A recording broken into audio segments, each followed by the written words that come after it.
On my wedding day, the seats reserved for my parents and sister were empty. Hours later, I discovered why my own sister was walking down her aisle flaunting the necklace my grandmother had promised to me. That was the moment I realized this wasn't just betrayal. This was war.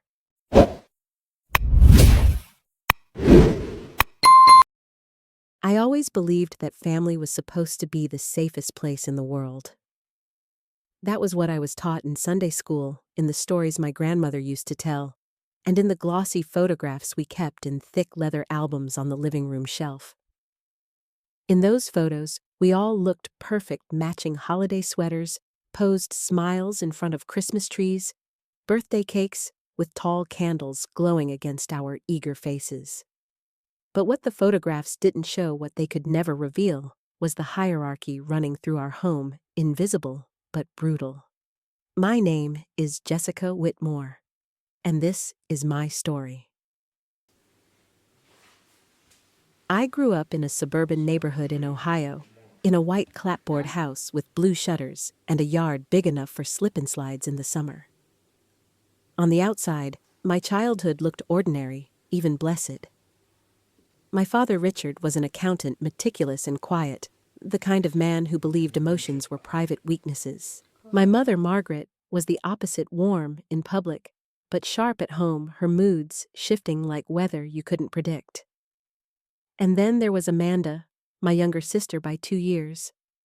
From the moment she was born, it felt like she carried sunlight with her. She was the kind of baby strangers stopped to coo over, the kind of child teachers adored instantly. If Amanda colored outside the lines, it was creativity. If I did the same, it was carelessness. This was the silent arrangement in our house. Amanda was the golden child, and I was the rest. I don't think my parents ever said it outright, but children don't need words to understand roles. They read tone. They feel absence. And from a young age, I understood mine to be dependable, to be self-sufficient, to stand quietly in the background while Amanda shined.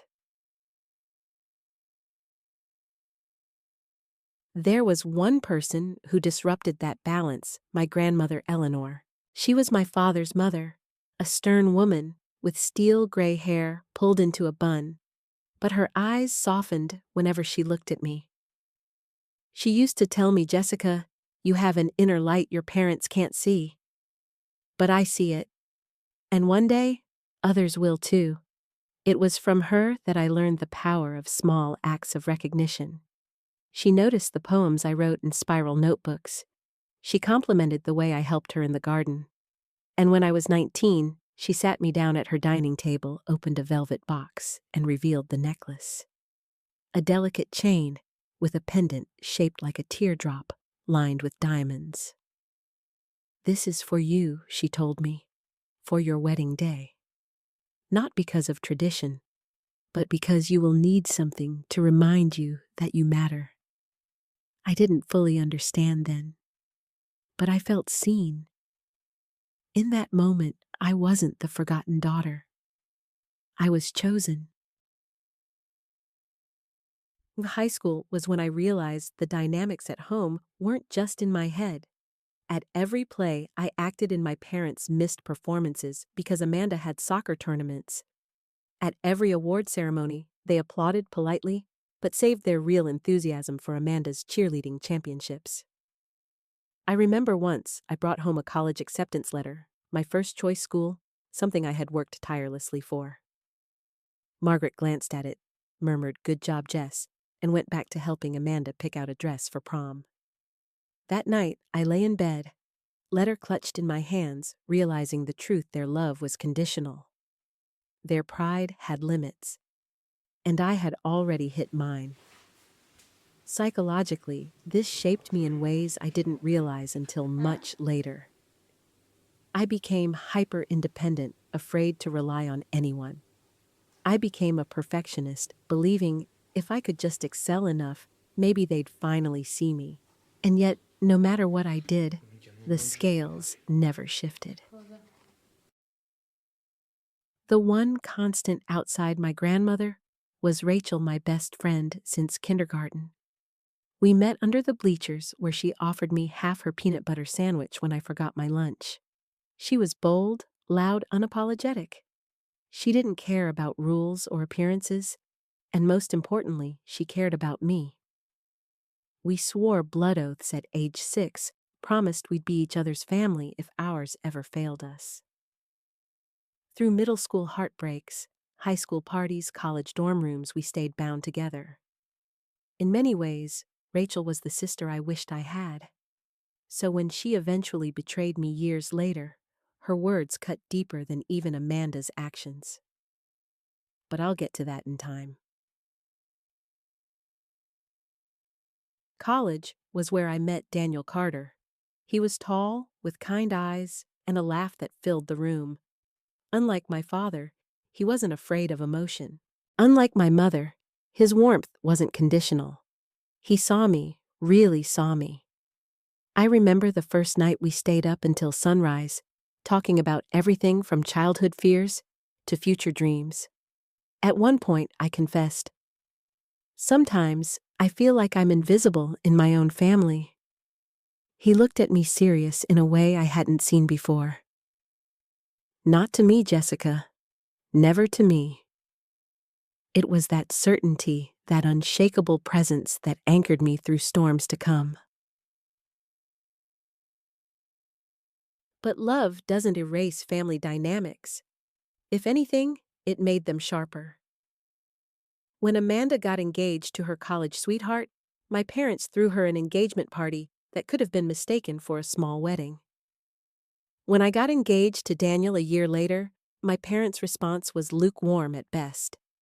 My mother said, "We'll make it work, dear," in that Midwestern way that meant the opposite.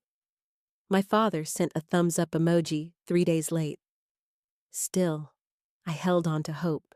Maybe, just maybe, on my wedding day they'd show up. Maybe the sight of me in white walking toward Daniel would bridge the years of imbalance. I was wrong. Looking back, I understand now I had been cast in a family drama long before I could choose my part. Amanda was the star, the golden child. I was the caretaker, the background character, the one expected to adapt. Psychologists call this family roles in dysfunctional systems, where children are unconsciously assigned identities that serve the emotional needs of parents, not the children themselves.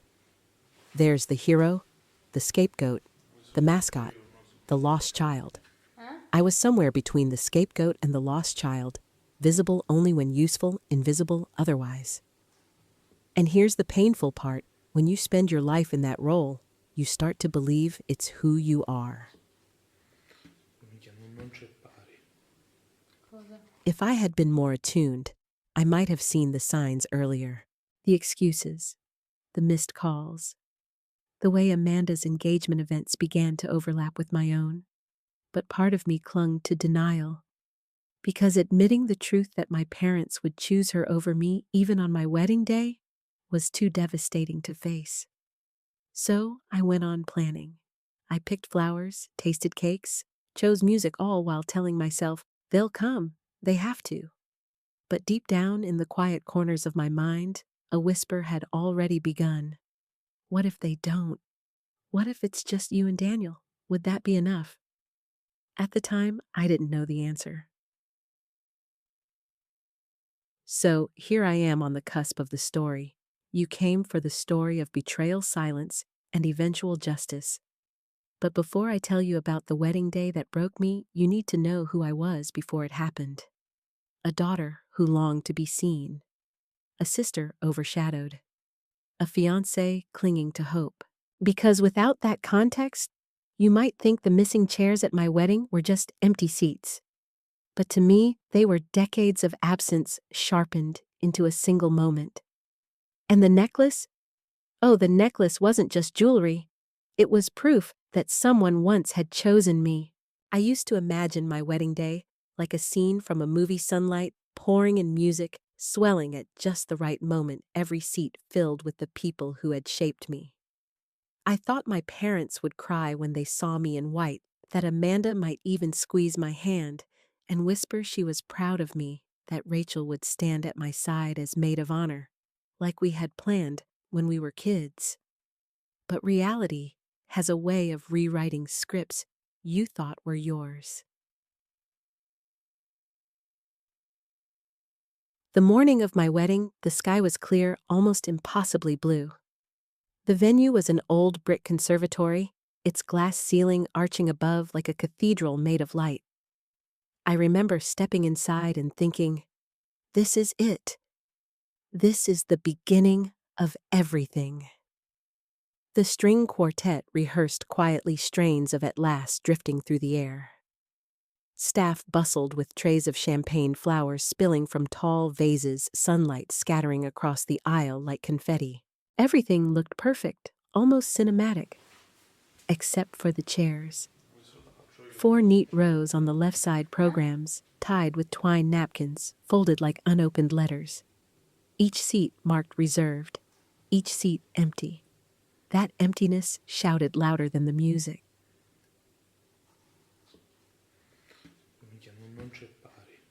When the doors opened and I took my first step, the room rose. Faces turned toward me, friends, coworkers, neighbors, women from my running group. Their smiles lit the air.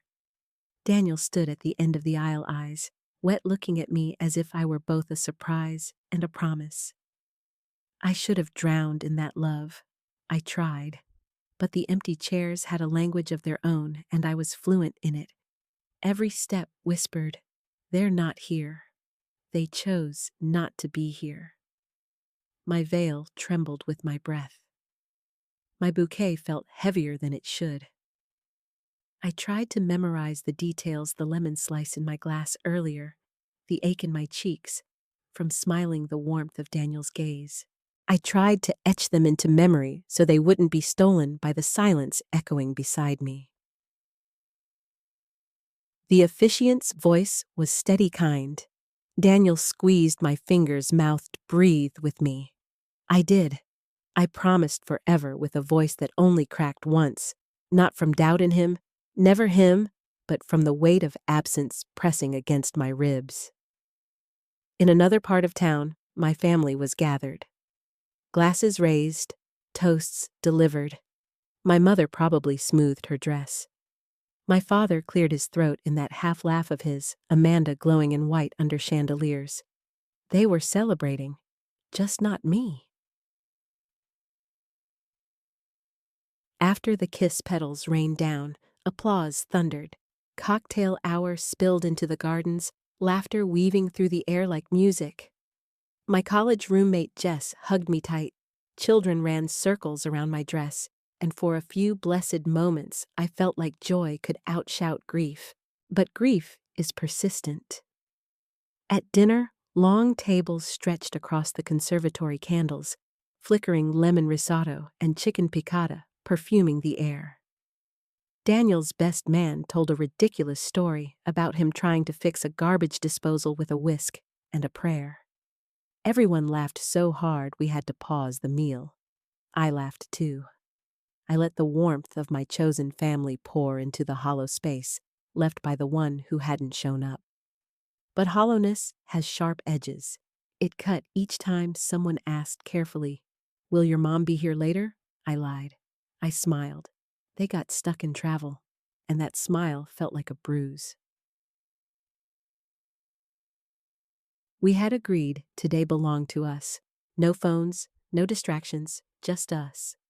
But by dessert, my clutch began to buzz against the china. Once, then again, until it crawled across the table like a trapped bee.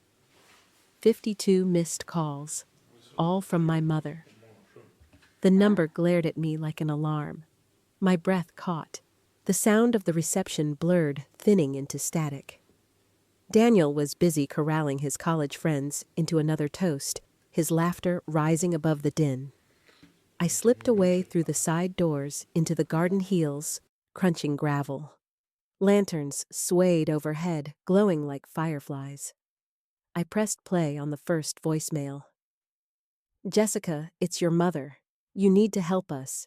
Things are falling apart here. Amanda needs you." The caterer, the music, it's chaos. Please, don't be selfish. Fix this. Not a word of congratulations. Not a single acknowledgement that it was my wedding day. Just orders. Just expectation. I sank onto a stone bench, lace pulling around me like a shroud. For a moment, I couldn't breathe, couldn't think.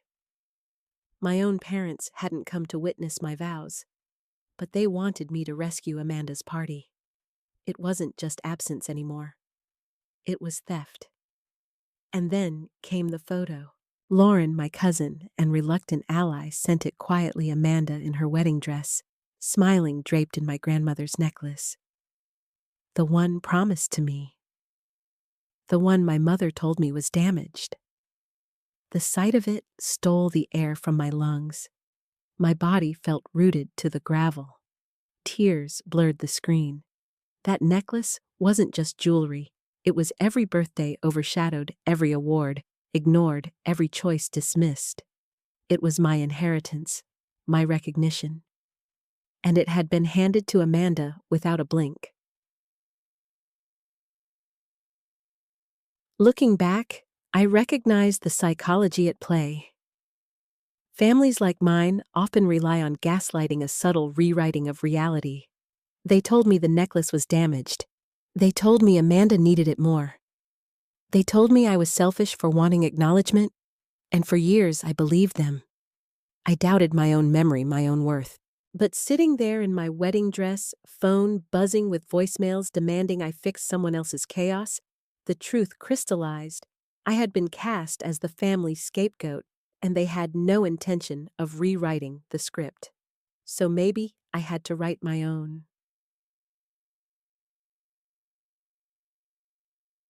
When I slipped back inside, Daniel was half asleep across the bed in our bridal suite, tie-loosened shoes kicked off. He looked so peaceful. I wanted to collapse beside him, sink into his warmth, pretend the world beyond us didn't exist. But my clutch burned in my hand. I locked myself in the bathroom, pressed play again. More voicemails, anger disguised as authority, guilt packaged as obligation. My mother's voice, familiar, manipulative. My father's terse sigh. Amanda's dramatics in the background. Not once did anyone say, "We're proud of you. We love you. We're sorry." By morning, there were 93 missed calls, 22 voicemails, not one of them a congratulations. So I did something radical. I silenced the phone, slid it into a drawer, left it there for weeks. At first, the silence felt like free fall. I had spent my entire life orbiting my family, my worth measured by their approval or lack of it. Without their voices, who was I? But slowly, the silence transformed. It stopped being punishment. It became sanctuary. Daniel and I bought a sunlit house with creaky floors and a backyard big enough for barbecues. We filled it with laughter. Sunday dinners, karaoke nights, neighbors who became friends. Our dining table became the center of a new orbit, one chosen, not inherited. The empty chairs at my wedding had hurt, but in our home, every chair was filled by people who wanted to be there. That was my wedding day: thunder and sunlight, joy and betrayal, vows spoken in love and silences shouted in absence. It should have been the happiest day of my life. And in many ways, it was because I married Daniel, because I chose love. But it was also the day I stopped pretending my family would ever choose me. And maybe, just maybe, that realization was the beginning of freedom. When I woke the morning after my wedding, the world felt strangely divided. Beside me, Daniel breathed steadily, his arm slung across the sheets in easy trust. Outside, the sun pushed through the blind stripes of light cutting across the wooden floor. It should have been the most beautiful morning of my life, our first as husband and wife. But my phone was still buzzing. 93 missed calls, 22 voicemails. Each number on that screen screamed louder than any alarm, and not one message read, "Congratulations." I slid the phone into the nightstand drawer, shut it firmly, and told myself I wouldn't open it again. Not today. Not tomorrow. At first, the silence felt like free fall. All my life, my parents' voices had been my compass, harsh, dismissive, or absent, yes, but still the anchor around which I orbited. Without them, who was I? Daniel kissed my forehead that morning, unaware of the storm in my chest. "Coffee?" he asked, already heading toward the kitchen. His voice was light, normal, steady. That steadiness was what I needed. But in the back of my mind, a chorus screamed, "Answer them. Fix it. Prove you're not selfish." That was the role I had always played, the fixer. The one who smoothed edges, carried burdens, sacrificed without question. And now, for the first time, I was refusing. 3 days later, I broke my own promise. I sat alone in the bathroom door, locked clutch pulled onto my lap like contraband. My thumb hovered over the voicemail icon, trembling. I didn't want to hear their voices, but not knowing was worse. The first message was syrupy sweet. "Jessica, honey, it's Mom. I know you're busy, but we really need your help. Amanda's wedding is turning into a disaster, and you're the only one who can fix it.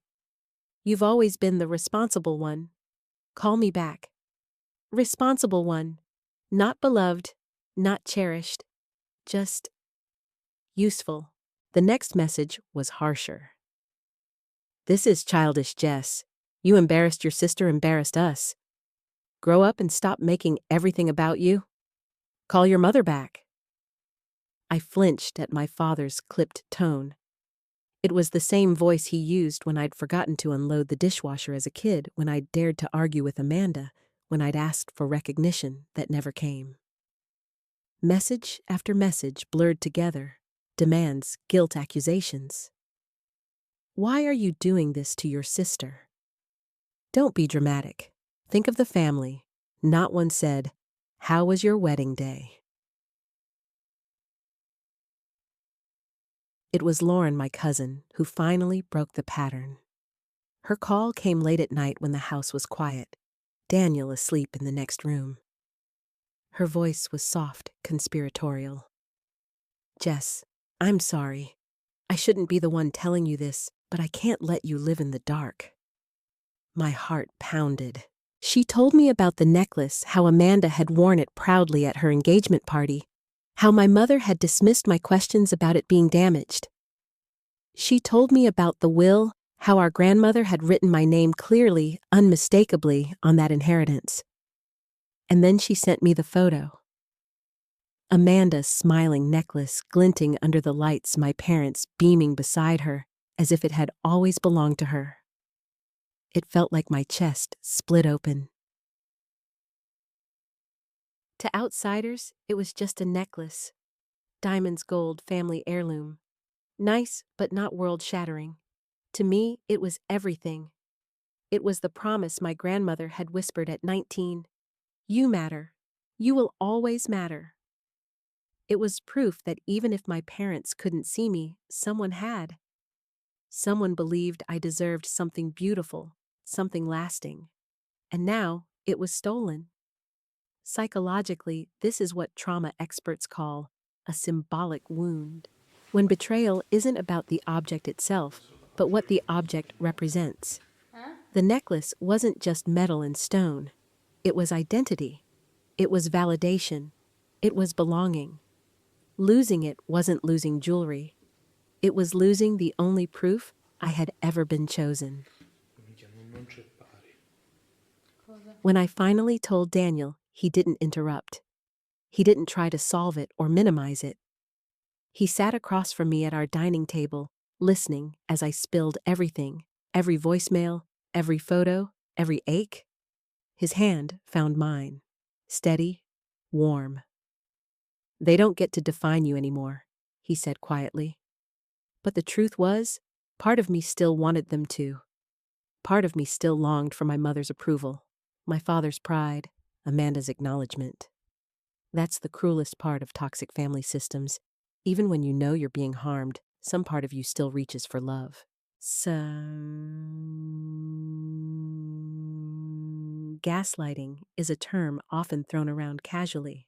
But in families like mine, it becomes oxygen. They tell you something isn't real until you question your own memory. They rewrite history until you doubt your own perception. They make you believe wanting fairness is selfish, wanting recognition is petty, wanting love is too much. Every voicemail was a masterclass in manipulation. You've embarrassed us. Shifting blame. Stop making it about you. Denying my pain. Be the bigger person. Elevating sacrifice as the only acceptable choice. For years, I believed them. But the photo of Amanda in my necklace was undeniable.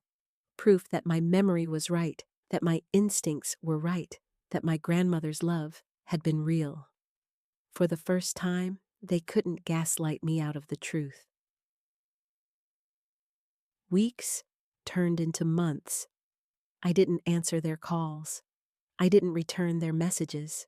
And in the silence, I began to see clearly. I remembered birthdays where my cake was cut smaller. Holidays where my gifts were afterthoughts. Vacations where my needs were dismissed because Amanda was more sensitive. The necklace was just the latest chapter in a lifetime of rewriting my place in the family. And yet, knowing this didn't make the ache vanish. Nights were hardest scrolling through old photos on my laptop, seeing polished smiles that now looked like lies. I'd slam the lid shut, crawl into bed beside Daniel, whispering to myself, "Forward, not back." Almost a year after my wedding, it happened.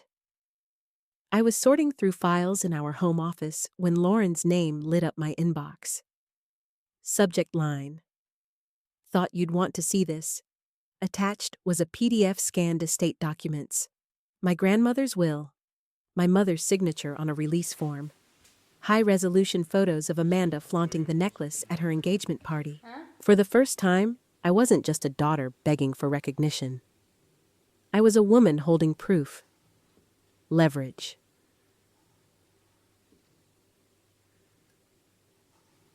Something shifted inside me that day. For nearly 2 years, I had lived in the role they assigned the forgotten one, the scapegoat, the difficult child. But now I carried something they couldn't touch: evidence. Truth. Psychologists call this reclamation, when a survivor of gaslighting reclaims reality, clings to evidence, and rebuilds self-trust. That PDF wasn't just paper. It was my story validated, my perception confirmed. And with it came the first flicker of power I had ever felt against them.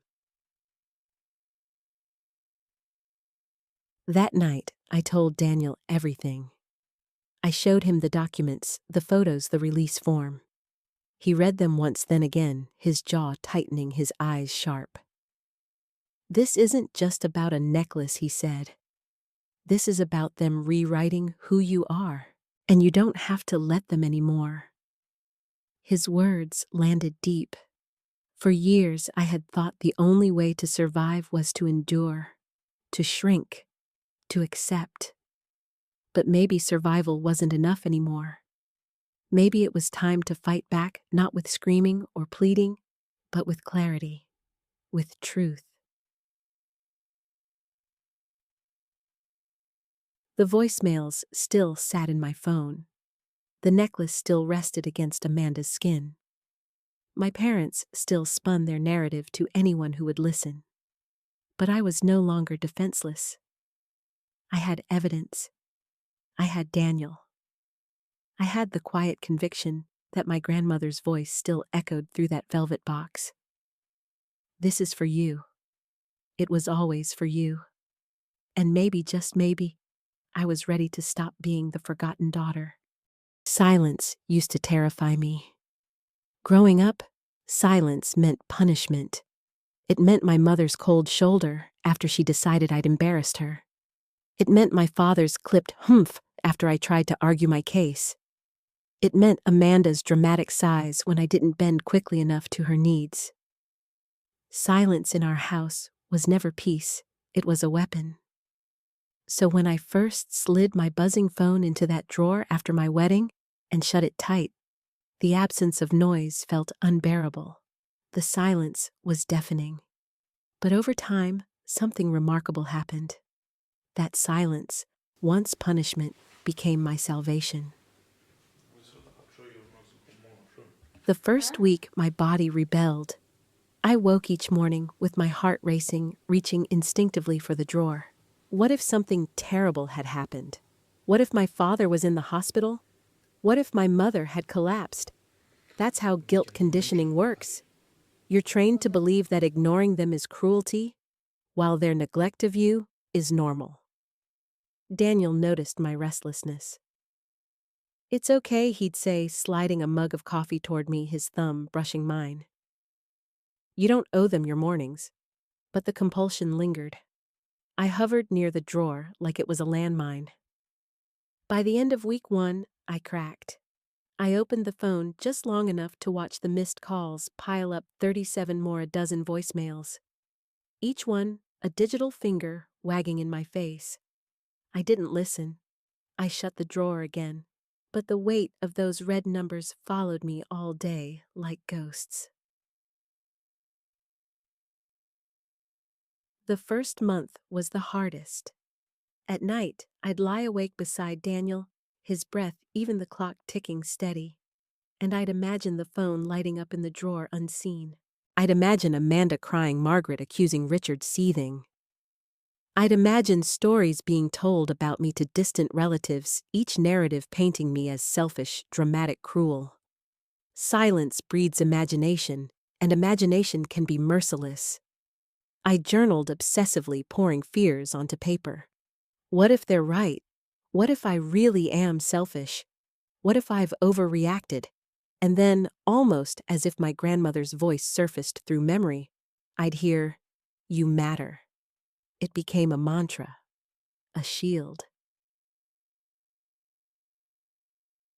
3 months in, something shifted.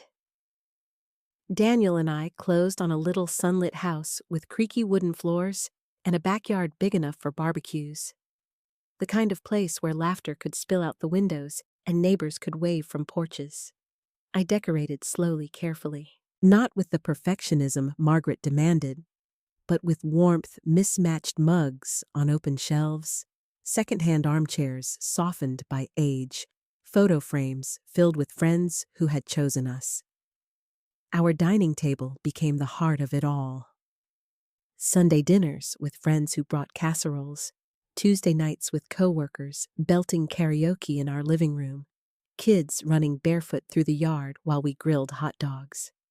For the first time, every seat around me was full of people who wanted to be there. But absence lingers. Even as laughter filled our home, I'd catch myself staring at the empty corner where a family photo might have hung. I'd imagine Margaret sitting stiffly at the table, Richard frowning at his plate, Amanda rolling her eyes. I didn't miss their criticism. I missed the fantasy of what family should have been.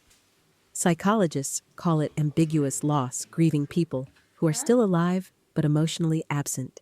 It's a grief without closure, because you can't bury them and you can't bring them back. You just learn to live with the phantom ache. Non c'è pari. 6 months into silence, my phone pinged with an unfamiliar number. Against my better judgment, I answered. It was a distant relative voice, low. "Your mother says you've been acting out. She says you ruined Amanda's wedding. What's going on?" The old me would have scrambled to defend myself, to justify, to plead for understanding. But something inside me had shifted. "That's not my story to explain," I said calmly. "And I'm not interested in discussing it." I hung up before the protests could start. For the first time in my life, I hadn't defended, hadn't begged, hadn't explained. Silence this time was a boundary. Silence began to speak for me. I didn't post cryptic quotes online. I didn't fire back angry texts. I didn't even tell Amanda what I knew about the necklace. Instead, I said nothing, and slowly, people noticed. Cousins who once heard Margaret's side began to ask questions. If Jessica is really so selfish, why isn't she fighting back? Why isn't she begging for forgiveness?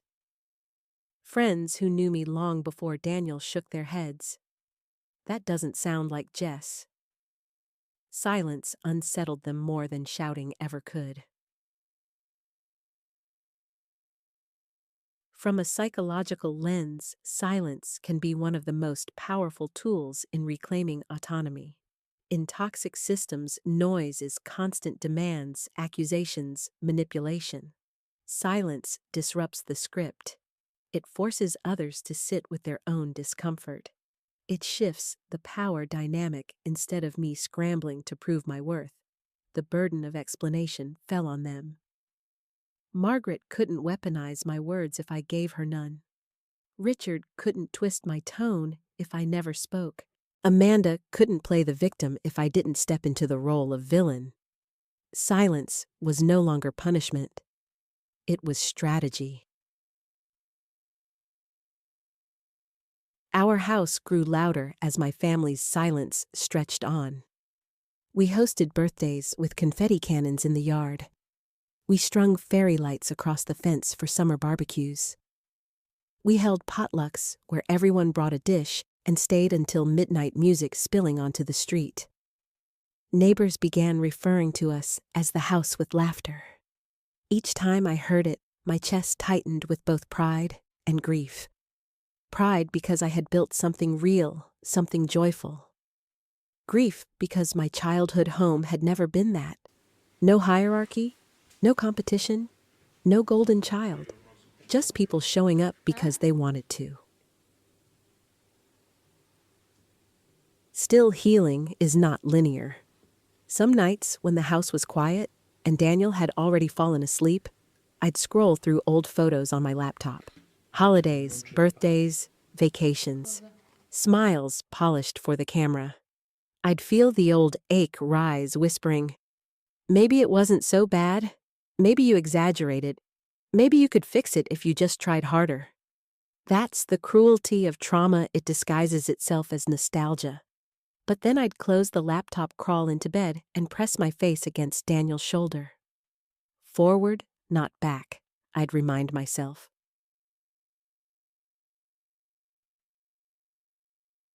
Nearly a year after my wedding, the calls had dwindled. The voicemails slowed. My family had learned perhaps that silence was my answer. But silence didn't erase the ache. It didn't erase the fact that the necklace still lay in Amanda's jewelry box, that Margaret still told her version of events, that Richard still refused to acknowledge his complicity. What it did was give me space. Space to breathe, to build, to imagine a life beyond their control.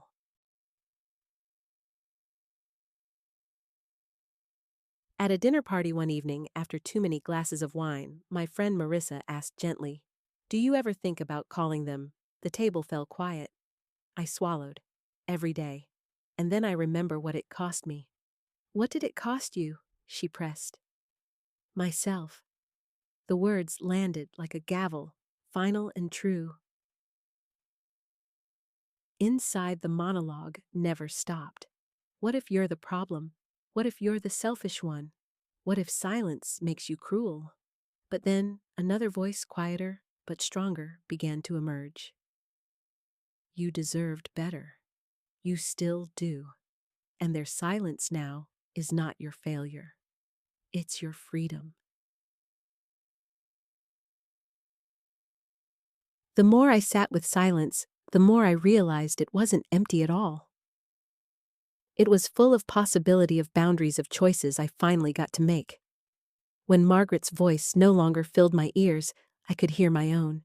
When Richard's sighs no longer dominated the room, I could breathe freely. When Amanda's drama no longer dictated the script, I could write my own story. Silence wasn't absence.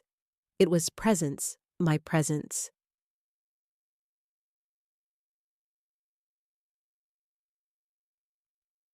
That's what silence gave me, not revenge, not reconciliation, but power. Power to stop explaining. Power to stop justifying. Power to stop begging for love that was never freely given. The necklace might have been stolen. My parents might never apologize. Amanda might never relinquish what wasn't hers. But in my silence, I found something greater than their validation. I found myself. The first time I saw the necklace, I was 19. It was a late summer evening, the kind that hung heavy with cicadas and smelled faintly of honeysuckle drifting through my grandmother's open kitchen window. I had just returned from my first year of college, tired and unsure of myself, my skin sunburned from too many shifts working at a lakeside cafe. I sat at her dining table, tracing the grain of the wood, with my fingertip wondering if anything I did would ever feel like enough. That was when my grandmother Eleanor placed the velvet box in front of me. "This is yours, Jessica," she said, her voice steady, her eyes kind. Inside was the necklace, delicate, luminous, impossibly fragile. Diamonds set in a teardrop shape, catching the light like bottled stars. I remember the way my breath caught. "It's beautiful," I whispered, almost afraid to touch it. Eleanor smiled, lines deepening around her eyes. "It's more than beautiful. It's a reminder for your wedding day. When the world makes you feel small, I want you to wear this and remember you matter." I didn't cry then. I didn't have the language for the storm that rose in my chest.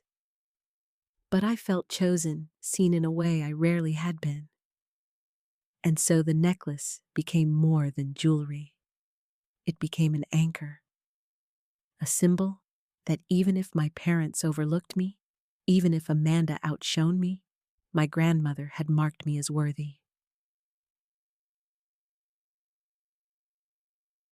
In the months after, whenever I felt invisible, when Margaret forgot to ask about my exams, when Richard skipped my choir performances, when Amanda's achievements were plastered on the fridge, while mine collected dust in a drawer, I would close my eyes and recall that night.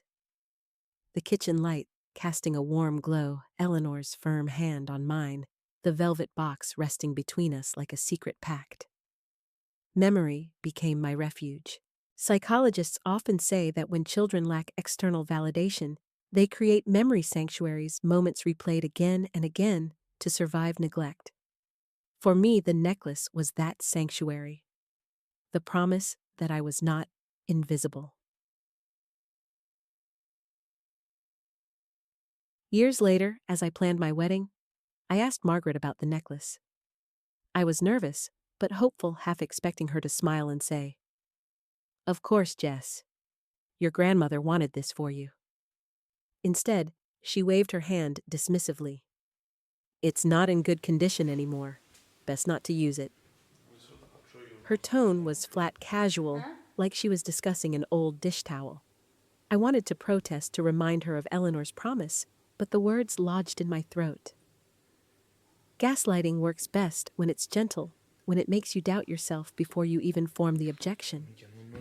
Maybe it really was damaged. Maybe I had imagined its importance. So I let it go, until I saw it gleaming against Amanda's throat. Show! The image Lauren sent burned itself into my mind. Amanda, in her white gown, mascara, thick lips, parted in a triumphant smile. The necklace nestled against her collarbone, diamonds glinting as if mocking me. I stared at it until my vision blurred. This wasn't just theft. This was erasure. It was as if my mother had reached back into my memory sanctuary and smashed it to pieces, replacing me with Amanda. To understand the devastation you have to understand what psychologists call chronic invalidation. It's not just being ignored once, it's being repeatedly told through words, actions, omissions that your experiences don't matter, that your memories are flawed, that your needs are selfish. For me, the necklace was the one undeniable validation, a promise carved into diamonds. And yet my family had managed to strip even that away, insisting it was never mine, that Amanda was always more deserving. Chronic invalidation breeds self-doubt so deep, it feels like quicksand. Every step forward you sink. Every attempt to speak you choke. Until one day, something snaps. For me, it was that photo. After Lauren sent it, I couldn't stop the flood of memories. I remembered being 6, clutching a crayon drawing I had made of our family. I handed it to my mother, beaming. She glanced, muttered, "That's nice," then pinned Amanda's scribble on the fridge instead. I remembered being 10, performing in a school play, scanning the audience for my parents. Their seats were empty. Amanda had a soccer game. I remembered being 14, earning 2nd place in a county writing competition.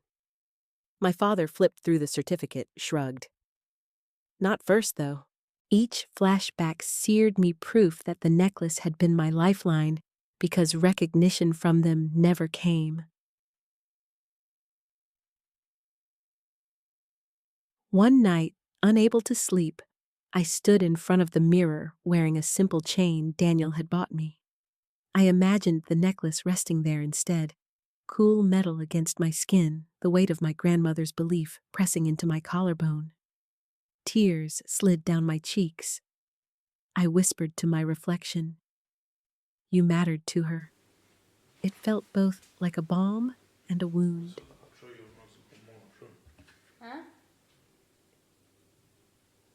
Daniel often found me staring off, clutching my phone like it might bite. One evening, he set down his coffee mug, leaned against the counter, and said, "Jess, you're carrying something they gave you, but you don't have to. Their neglect isn't your inheritance." I wanted to believe him, but part of me thought, if the necklace isn't mine, then was I ever really hers? Was I ever really seen? That's the danger of symbolic loss. It erodes not just possessions, but identity. I asked Lauren why she risked telling me. Her answer was quiet but fierce. "Because I watched you shrink for years, Jess. I watched them pretend you were less. And I couldn't let them erase even your grandmother's gift. She meant it for you." Her words pierced me deeper than any voicemail ever had, because they weren't demands, they weren't manipulation, they were truth spoken without agenda.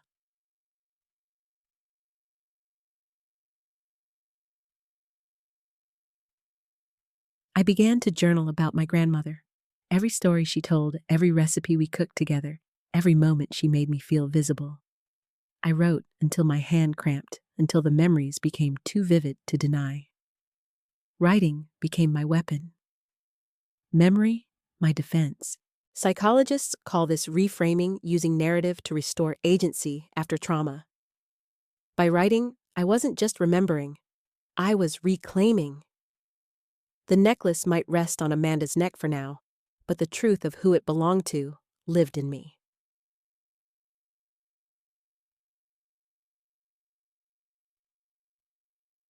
The more I wrote, the stronger I felt. I realized the necklace was never about glittering stones. It was about continuity, about a grandmother reaching forward into my future to hand me something that said, "I see you." And they couldn't take that from me, not really. When Margaret lied, when Richard stayed silent, when Amanda flaunted what wasn't hers, they were trying to rewrite history. But the human mind clings stubbornly to truth, and mine did. The necklace had been promised to me, stolen from me, flaunted before me. It hurt in ways I can't fully describe, because it wasn't just metal, it was memory. But memory can't be stolen. Not really. I carried Eleanor's words with me still for your wedding day. When you feel small, wear this and remember you matter. Even if the necklace wasn't around my neck, her belief was stitched into my bones. And one day, I would make sure the world remembered that too. It began with an email. Ordinary, almost casual. Subject line: thought you'd want to see this. I clicked expecting a recipe, maybe a funny meme from Lauren. Instead, a PDF opened on my screen and my world tilted. There it was, my grandmother's will. My name etched clearly, indisputable. A release form with Margaret's signature transferring the necklace illegally. Photos of Amanda parading the heirloom at her engagement party like it had always belonged to her. For a moment, the air in my home office thinned. The smell of Daniel's coffee lingered from the kitchen. The afternoon light still slanted across the desk. But inside me, something seismic shifted. For the first time in years, I wasn't just a daughter begging for scraps of love. I was a woman holding proof.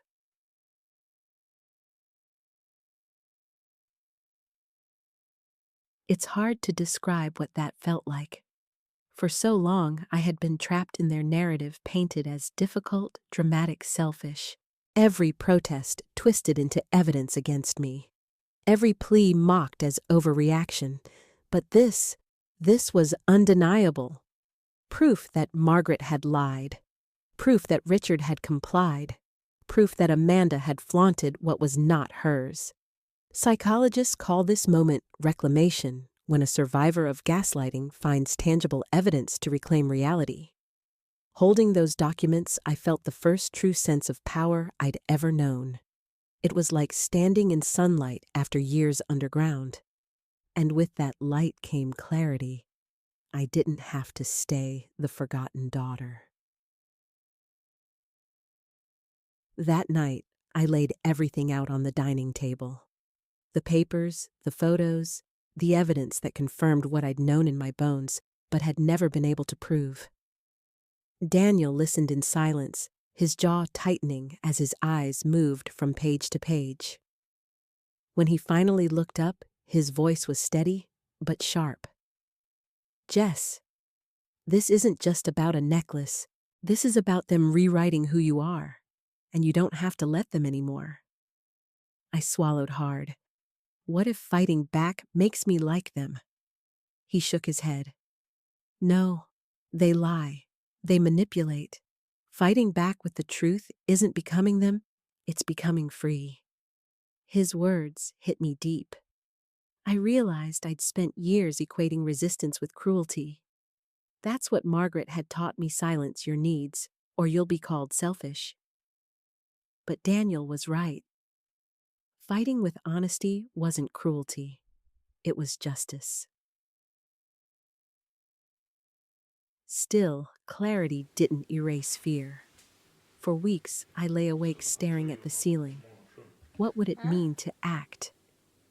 To take evidence out of the drawer and into the light, I imagined Margaret's fury, Richard's clipped disappointment, Amanda's sobbing theatrics. I imagined the family gossip, the whispers in town, the accusations of betrayal. But then I remembered my wedding day, those empty chairs, the buzzing phone filled with demands, the necklace gleaming on Amanda's throat. I asked myself, what's the real betrayal? Speaking the truth, or letting lies define me forever? Each time the answer became clearer. Vincent Gray's office smelled like leather and authority. Shelves lined with thick books framed the room. He was calm, polished, the kind of man who never raised his voice because he never needed to. I laid the documents on his desk with trembling hands. He read them once, then again, his expression tightening into something almost like satisfaction. This, he said slowly, is airtight. I felt my pulse hammer. So, I'm not crazy. He looked up sharply. No, Jessica. You've been gaslighted. But you're not crazy. This is fraud. And we can prove it. Tears stung my eyes, not because of the legal weight of his words, but because he believed me. A stranger, a man paid to analyze facts, believed me more than my parents ever had. Vincent outlined options: legal action to reclaim the necklace, potential press involvement, carefully timed disclosure. But the most striking idea was subtle: let the truth unravel at Amanda's wedding. It wasn't about screaming accusations or public meltdowns. It was about precision documents, released to the right people at the right moment, a single thread pulled until the whole tapestry collapsed. The thought both thrilled and terrified me. Daniel squeezed my hand under the table. It's your choice, Jess. But remember, you don't owe them silence anymore. That meeting marked a psychological turning point. For years, I'd carried the role of scapegoat. Families like mine thrive on roles: the golden child, the forgotten one, the fixer. I'd been assigned the part of the difficult daughter whose complaints could be dismissed. But holding evidence, sitting in that office, I realized roles can be rewritten. Psychologists call this role emancipation, when you stop living the script handed to you and start writing your own. I wasn't the forgotten daughter anymore. I was the truth teller, the strategist. At night, though, darker thoughts crept in. I'd picture Amanda standing at her wedding photographer's, flashing guests, gasping as she ripped the necklace off in shame. I'd imagine Margaret's face pale and tight, Richard shifting uncomfortably as whispers spread like wildfire. The fantasy was intoxicating, but then guilt would gnaw at me. Am I just becoming vengeful? Am I any better than them if I want to watch them burn? Daniel would catch me lost in thought, whisper, "You don't have to be vengeful. You just have to be free." I clung to that distinction. This wasn't about revenge. It was about refusing to be erased. Choice is heavy. Doing nothing meant peace on the surface, but silence forever. Acting meant upheaval, conflict, exposure. Some nights I longed for the old familiar role, forgotten, yes, but safe in invisibility. Other nights I longed for the spectacle, for justice so sharp it left scars. In therapy terms, this was my approach. Avoidance, conflict pulled equally toward action and retreat. But every time I pictured that necklace on Amanda's neck, the scales tipped. Before we moved forward, Vincent asked, "What outcome do you want?" I stared at him. No one had ever asked me that. Not Margaret, not Richard, not Amanda. My needs had never been central to any decision. I whispered, "I want to be remembered as hers. My grandmother's granddaughter, not the forgotten one." He nodded. "Then that's our North Star." Walking out of Vincent's office that day, the city felt sharper, the sky brighter. For so long, I had lived curled inward, apologizing for existing. Now, I held evidence, a plan, a voice. It wasn't about a necklace anymore. It was about reclaiming myself. And for the first time, I wasn't waiting for my family to write my story. I was writing theirs.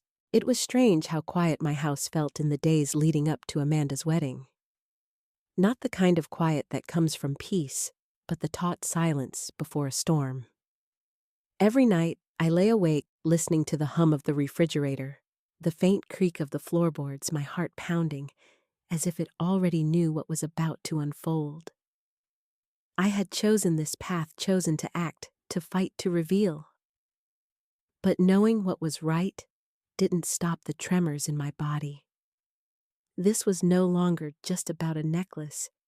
It was about my family's narrative colliding with the truth, and I was about to light the match. Vincent was meticulous. Weeks before the ceremony, He had assembled a folder thicker than any wedding program copies of the will. The release form photographs of Amanda, flaunting the necklace his own letter drafted with the kind of crisp authority only law could carry. He explained his strategy in the calm, measured tone of a man who had dismantled many facades before. We don't shout. We don't accuse. We let the document speak. At the right moment, in the right hands. Daniel listened intently beside me, his thumb rubbing circles into the back of my hand. His eyes never left mine, silently reminding me that this wasn't just Vincent's plan. It was mine too. Still fear gnawed at me. What if it backfired? What if the family spun another story, painted me as the jealous sister ruining Amanda's big day? Vincent seemed to read my thoughts. Jessica, the truth unsettles because it cannot be controlled. That's why they'll unravel, not because you shout, but because they can't spin away from evidence. Amanda's wedding was nothing short of a spectacle. It wasn't just a family affair, it was a performance.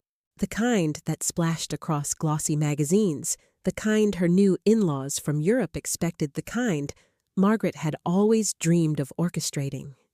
The venue was a sprawling estate lined with chandeliers and marble staircases, floral arches dripping with roses, photographers darting like bees.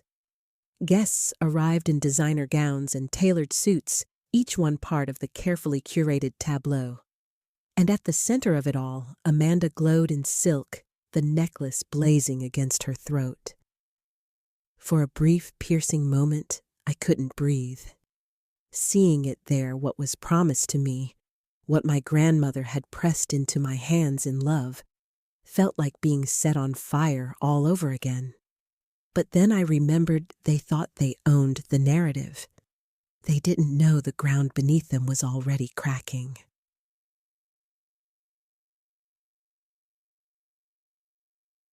I wasn't there in person.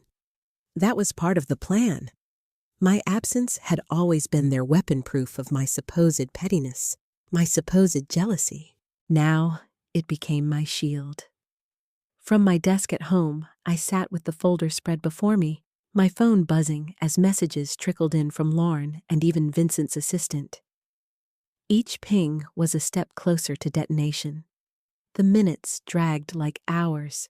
I pictured the ceremony unfolding, Amanda walking down the aisle, Margaret smoothing every detail, Richard standing stiff at her side, guests snapping filtered selfies.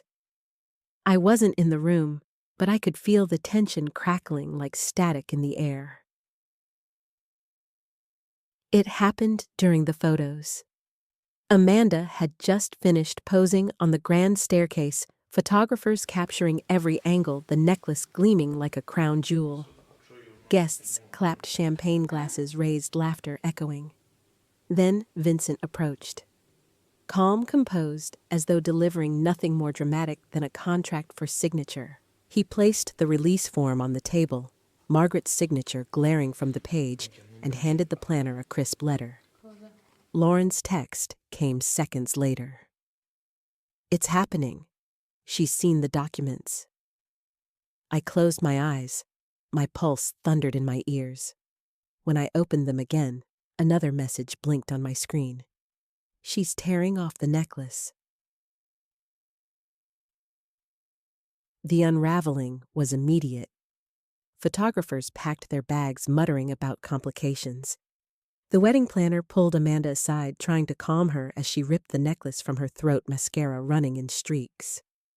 Margaret's face, Lauren said, looked as if she'd swallowed a grenade.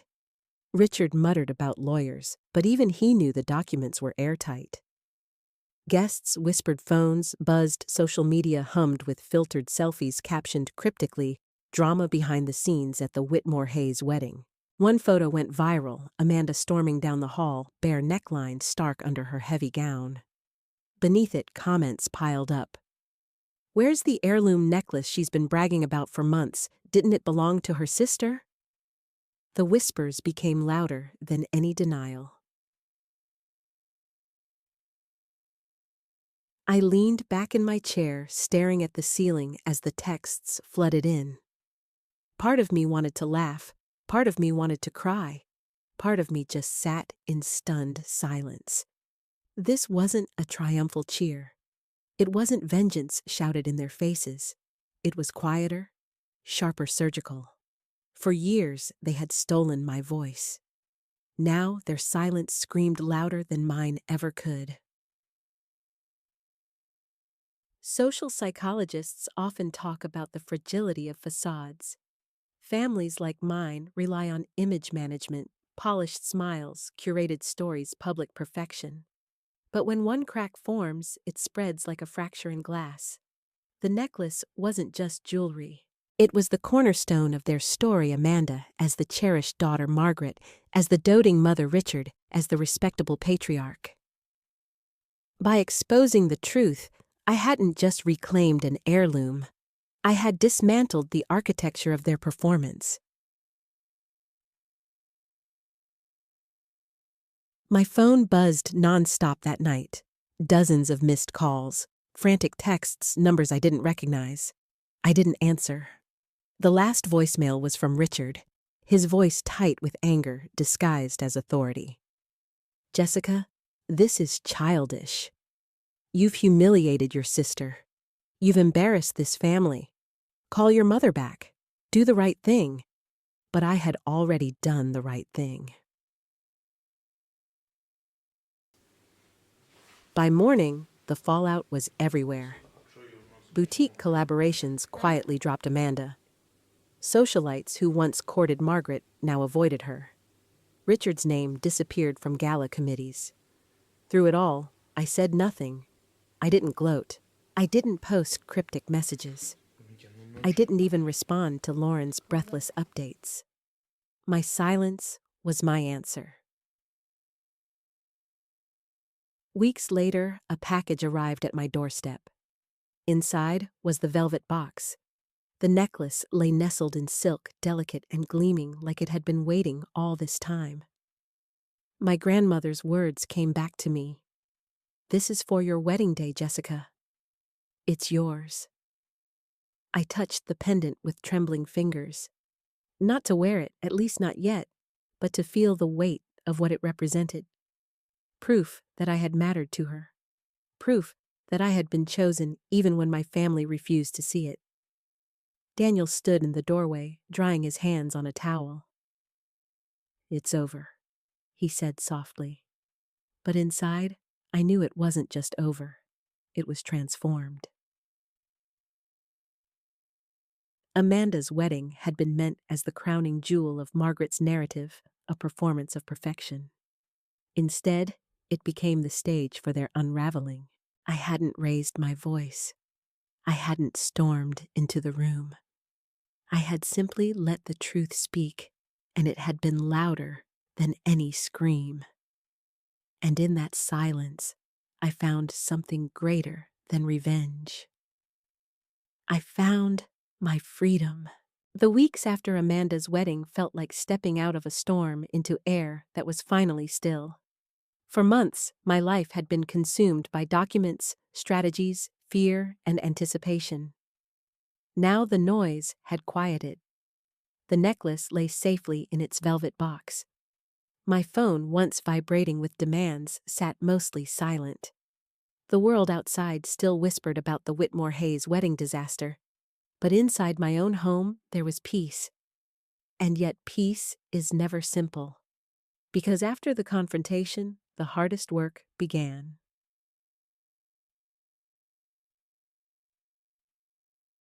I had expected triumph to feel sweeter. I had imagined that once the necklace returned, once Margaret and Richard faced humiliation, once Amanda's mask cracked, the ache in my chest would vanish. But trauma doesn't dissolve just because justice shows up.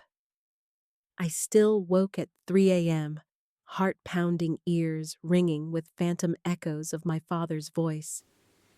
Do the right thing. I still caught myself scrolling through old photos, my thumb hovering over Margaret's smiling face, wondering, why wasn't I enough? Winning the battle didn't erase the scars. Psychologists call this post-traumatic residue, the lingering patterns of thought and emotion non c'è that remain even after the source of harm is removed. My body had been trained for decades to brace for criticism, to expect rejection, to crave approval that never came. Undoing that conditioning wasn't going to happen overnight. If silence had become my new weapon, Daniel's steadiness became my anchor. On mornings when I stared at the necklace too long, lost in spirals of memory, he would quietly place a mug of coffee by my side.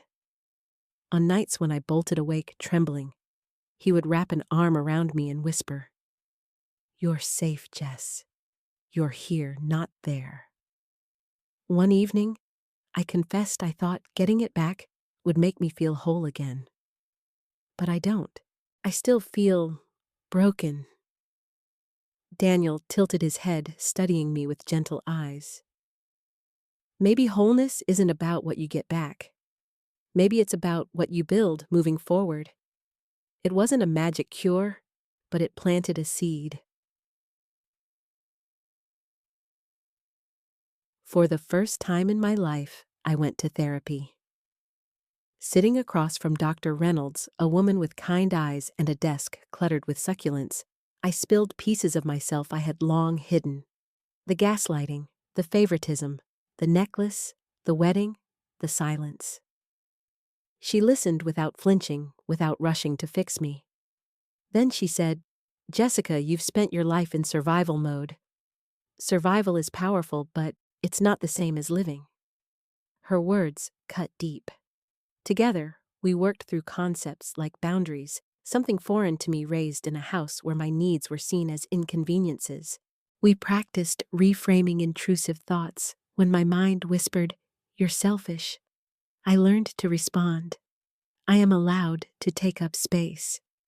For the first time, I felt what it meant to rebuild from the inside. The hardest lesson was redefining family. For so long, I had equated family with DNA, with Margaret's size, Richard's indifference, Amanda's shadow. But therapy helped me see that family could mean the people who chose me. Sunday dinners at our house became sacred. Friends crowded around our mismatched table, laughter spilling, children chasing each other in the yard. One night, Marissa raised her glass and said to Jess and Daniel, "The people who make everyone feel like they belong." I nearly cried. Belonging, the very thing I had chased all my life, I had created without realizing it. questo lo faccio io. I didn't wear the necklace right away. It stayed in its box on my desk, a silent witness. Sometimes I'd lift it, let it catch the light, feel its weight against my palm.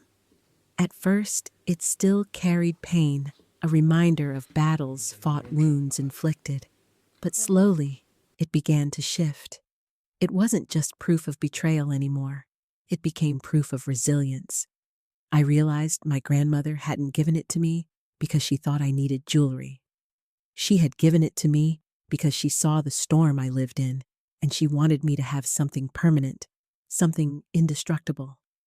She wanted me to remember that even in the chaos, I was chosen. People asked if I would ever forgive my family. The question made me bristle. Forgiveness in our culture is often portrayed as the ultimate virtue, the final step to healing. But therapy taught me something different.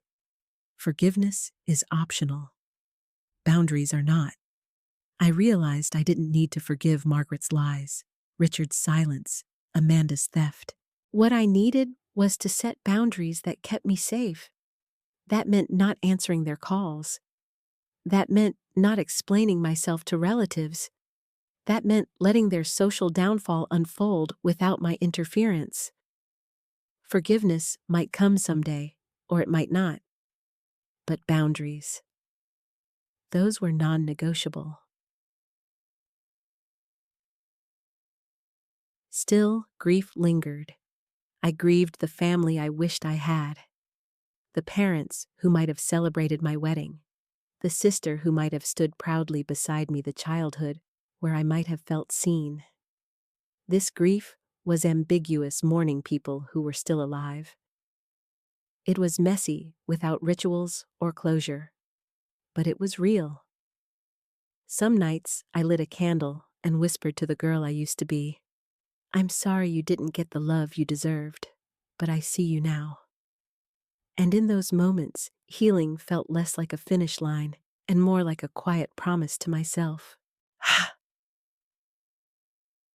A year after Amanda's wedding, I was invited to speak at a local community group for women navigating family estrangement. Standing in a circle of folding chairs, I told my story about the necklace, the gaslighting, the silence, the confrontation. I expected pity. What I found was recognition. One woman whispered, "That's my mother too." Another nodded through tears, "That's my sister." In sharing, I discovered a truth. Betrayal within families is not rare. It is hidden. And in breaking the silence, I wasn't just freeing myself, I was giving others permission to do the same. The greatest lesson wasn't about revenge or even justice. It was about reclamation, reclaiming my voice, reclaiming my boundaries, reclaiming my right to define family on my own terms. The necklace, once a symbol of loss, had become a reminder of strength. My silence, once punishment, had become power. My story, once controlled by others, had become mine to tell. Healing didn't mean erasing the past. It meant weaving it into a future where I was no longer invisible.